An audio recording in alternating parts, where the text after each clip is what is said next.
Chapter 2 Passing For Whom the Belle Tolls by Lynn. Lily. In the end, dying was both a massive pain in the ass and a relief. As the symptoms progressed, she tried to explain to her friends and family that, while the physical pain was omnipresent and did indeed royally suck, the knowledge that the pain would eventually end was comforting. Only a few of them were able to get it. Most, like her parents and brothers, the situation was too raw for them to be able to take that observation in, and they told her not to think so negatively. Part of her had wanted to scream. She was losing everything, wasting away bit by bit. She ached down to her bones with a chronic pain that over-the-counter medication couldn't hope to touch. She sat with the knowledge that all her dreams, her goals, and her hopes had died long before her body would. If she took comfort in the end, it didn't mean that she loved them any less, and that she didn't hate knowing the pain her death would cause them. Didn't they know that? Didn't they know she would stay if she could? The utter unfairness of it made it hard to bite her tongue, but she tried. If she could, though, the conversation that immediately followed her diagnosis, some of the most painful in her life, she could do this too.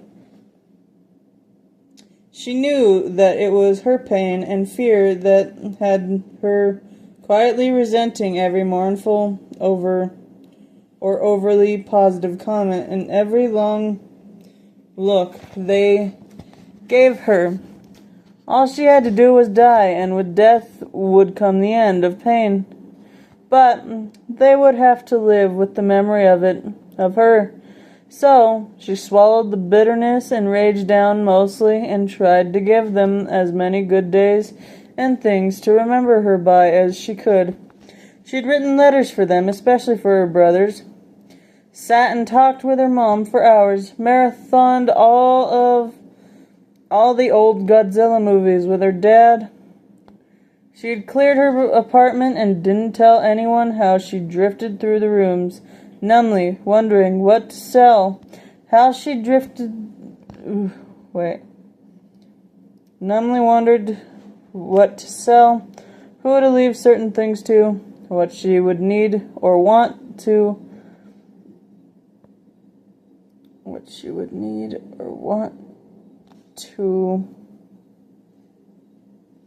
the end.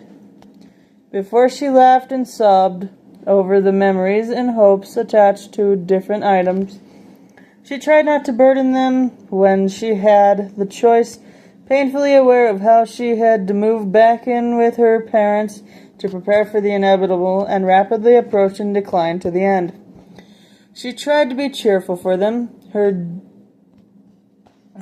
genial attitude had its limits, however, and those limits made themselves rather abruptly known every time one of her religious relatives or her parents, well-meaning church friends, pushed the idea of faith healing on her or urges her to convert before her death.